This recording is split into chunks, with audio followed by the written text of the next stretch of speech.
listen, when it comes to alcohol, there are 10 certain signs that can come up that you must not ignore. They're warning signs that it's time to do something, and if you ignore them, it might be too late. Listen, I'm not here to call you out or cause stress or anything of the kind. The thing is, conversations like this are hard. It's going to be hard for your friends to talk to you about this, hard for your family to talk to you about this, and it'll be even hard for you to have this conversation with yourself. And today in this video, I'm not going to be the friend you want. I'm going to be the friend you need, because you need to hear this. And just so you know, you're not alone here. All of these 10 signs are things that came up in my own life. And for the 10 years I drank for, I was either too scared to look at these signs or too proud to address them. So I'm going to use plenty of personal and almost embarrassing examples because I want to do my best to help. So a quick introduction. My name is Leon Sylvester. I've not drank myself for over 6 years after a decade of struggling, and since stopping drinking myself, I now started a coaching company called SoberClear.com, helping business owners and professionals stop drinking. We get between a 92 and 97% success rate. We've had professionals from NASA, from Forbes, from PayPal, from Google. We've worked with CEOs of $100 million companies, and in short, our program is awesome. Now, if you want details on it, just go over to SoberClear.com, or if you want to take the next step, you can click the link in the description beneath this video and you can book a call to speak with me or a member of my team, and we can see if first principles thinking and coaching and the SoberClear program could be a good match for you. So again, either go to SoberClear.com or click the link down below. And now let's get into sign number 1. So let's get into sign number 1. The first sign is drinking to manage your emotions. Think about it like this. We get home from a stressful day of work where there's all this chaos and demands on our time, and we finally get home and we pour ourselves a drink. We're de-stressing. We have an argument with somebody upsets us, we're feeling angry. What do? Escape with the bottle. And when you do this continually, it's a sign that you're not just drinking for the sake of drinking anymore, you're drinking to deal with emotions. And basically, you're using it as a form of escapism. I used to do this all of the time. Feeling lonely? Have a drink. Feeling a little bit underconfident? Have a drink. Meet a new person and feel a bit shy? Have a drink. Look at my life and not feel happy one day? Have a drink. Have a massive win and make a sale or make some money? Have a drink. You see the pattern here. What started happening in my own life is every emotion I'd use as an excuse to drink. At first, it didn't seem so bad. But the problem is it spirals, and I'd need to drink more and more and more to escape that emotion. So that's the first sign. The second sign is having failed attempts to moderate. So if you're repeatedly telling yourself that I'm only going to have like 2 drinks on a Friday and 1 drink on a Saturday, and then you drink more, this is another massive sign. Listen, this was me for 10 years. I always said to myself I was going to moderate. There was probably a handful of times in my life where I was intentionally getting drunk. Most of the time I'd say, all right, I'll just have 1 and then see what happens. Or I'd actually promise myself I'm only going to have 1, 2, 3 drinks. And 9 times out of 10, I wasn't sticking to it. Another big thing that would happen is I might stop for a period of time and then tell myself this time I'm going to be a normal drinker. And I'd fail again and again and again. And listen, I'm going to sound harsh now. But if you keep telling yourself this and you keep failing, I don't want to sound too brutal, but it's going to be like a sledgehammer to the face, but you're lying to yourself. You're lying to yourself. It's not going to be different this time. The drug remains the same. Alcohol is still one of the most addictive drugs on the planet. Regardless of how you promise yourself it's going to be different this time, the drug never changes. Moderation is a fallacy. The best thing you can do for yourself is change the way that you view alcohol and then make a decision. Make one decision and then be done with it. It's not going to be different this time. It's not going to be different next time. It's the same drug. This keeps happening. Maybe it's time to do something different. If you do want to do something different, don't forget to go to SoberClear.com, learn about that. But now let's get into number 3.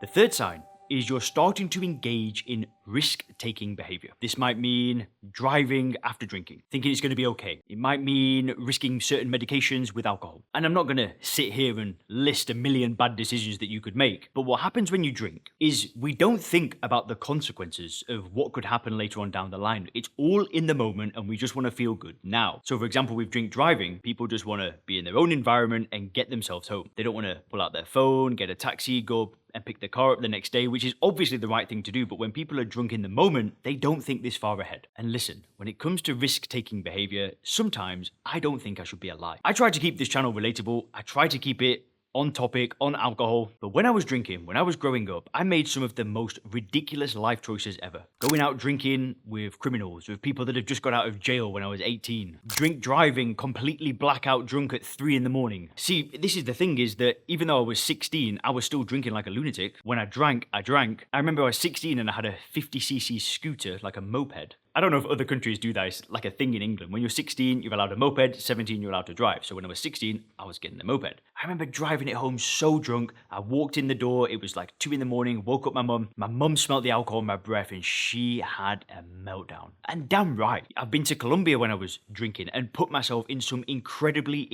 dangerous situations. Now, the thing is when I reflect and look back at this stuff, I think, what was I thinking? But once I've got a few drinks in me, those thoughts disappear. I'm not thinking about the consequences of anything. And if you're starting to see this in your own life, maybe not as extreme as my examples, but if you're starting to see it, it is a sign. Because guess what? Maybe one day you're a little bit over the limit, you get pulled over, you've lost your license for a year. Maybe one day you're over the limit, kid runs out in front of you. You don't know. Accidents can happen. And I've met people, I've spoke to people who have had their lives turned around because of this risk-taking behavior. Now, the fourth sign is in memory gaps, and they're becoming much more common. So if you're regularly experiencing blackouts, or your memory's just not really what it used to be, this is a real sign. This can be a massive sign that it's time to change. The scary thing for me was this started happening even if I didn't drink too much. Sure, if I went out and drank 10 pints, I'm probably going to black out, especially if I was drinking on an empty stomach. But then there would be times where I might drink 3 to 4 pints and still have these massive lapses in my memory. And that got scary. And I've had some pretty scary blackouts. And I can actually still remember the feeling of waking up and not having any recollection of getting home, having no idea what happened. You know, I've had some pretty scary blackouts in some pretty nasty areas. The thing is I'd love to tell you more about my blackouts, but to be frank, I can't remember. And that's the scary thing. Maybe I said something to the wrong person that night. I don't know. But the consequence of a blackout can be so severe, it can end in death. You just don't know. The fifth sign is in a declining physical health. This is when you might have things like unexpected digestive issues, weight gain, your blood work might not look great, you might get some bad results with your liver if you ever get blood work done, you might be getting headaches. If you're starting to see physical health scares, this is one of the biggest signs of all. What happened to me was the more I drank, the more I could feel it in my health. Now, if you have drank for a long time, you'll know what I'm talking about. If you've never really drank a lot, you won't kind of get this. But I felt unhealthy. The more I drank, the worse I'd feel. I could just feel like I was poisoning every cell of my body, which I was. But I could really feel it. I could feel the shakes, and it's really hard to describe. It's really hard to put it into words. But I just knew I was battering my body. I was beating it. And when I'd wake up with a hangover, it's like I could feel it all rattling around in my brain. But then I've also had specific things that have happened, like I once threw up blood on a computer after a night out. Scared the life out of me. Actually, that scared me into stopping drinking for like 6 months. When I was drinking, I started putting on weight. The physical signs were very apparent. If that's happening to you, another sign. The sixth sign is in prioritizing drinking occasions. So this is when you start planning your schedule or planning activities around when you can and can't drink, and also thinking about the recovery. So what days and what nights you can drink more than usual. If you're starting to think like this, it's not normal. And I'm not trying to belittle you. I've done this. But I'll give you an example. If I went out with somebody that didn't really drink a lot. Let's say I'm just going to catch up with a friend, we're going to have a dinner. They might have 1 drink, I have 2 drinks. Afterwards, I'd have a plan in my head of where I'm going to go next because I know that they wouldn't want to continue drinking and going out. And in the back of my head, I'd find that person a bit weird and boring. See, my social circle, the people that I wanted to spend time with, were drinkers. And if you didn't drink, I didn't really see a point of spending that much time with you. So instead of doing something good for myself, like, I don't know, going to a gym, spending time with my family, I'd always want to prioritize my drinking.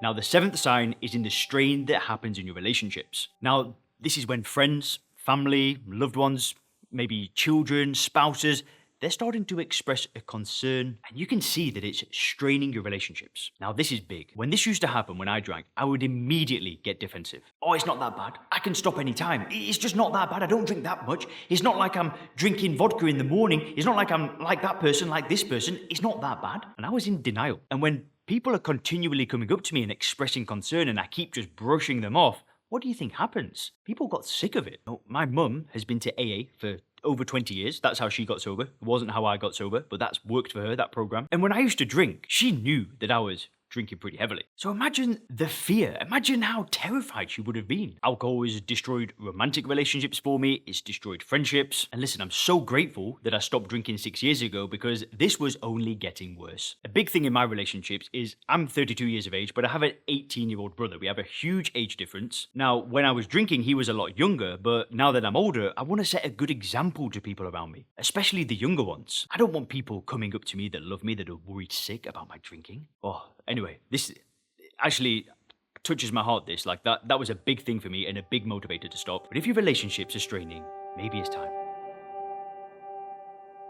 The 8th sign is when you start losing interest in other things. This is when hobbies that you might used to have had just start taking a backseat to the drinking. Maybe in the past you enjoyed sport, skiing, maybe playing an instrument, maybe reading. And these days you just either don't seem to find the time or you've just kind of lost interest in those things altogether. They don't give you the pleasure that they once used to. The only thing that seems to give you pleasure is alcohol. Honestly, when I was drinking alcohol, I don't think I had a single hobby. I used to think of my hobby as drinking alcohol. Listen, that's not a hobby. There's nothing fun about doing this. How is this a hobby? It's ludicrous. It's not a hobby. It's drug addiction, and there's no other way to put it. The 9th sign is in the financial impact. So if you're spending an increased amount of money on alcohol, or it's causing a loss of productivity, this is huge. Think about the average drinker. They're spending $150,000, $200,000 on alcohol over the course of a lifetime. But the problem is that when people get older, they usually have more disposable income, so they end up drinking more and spending more drinking in restaurants, and it just goes up and up and up. And another big thing is the loss of productivity, especially if you've got a business or a career where there are promotions, there are clients that you might be missing out on, and this can be huge. Now, I think one of the problems is when we drink, we're so focused on the moment and feeling good that in the moment, we don't really care. We order some things on Amazon after a few drinks, whatever. We buy a round for a bunch of strangers in a bar, who cares? I mean, I've done that a bunch of times. But when you do finally stop, that's when you'll see not only the gain in the money that you saved, but the lost potential of spending all that time drinking. You were capable of so much more.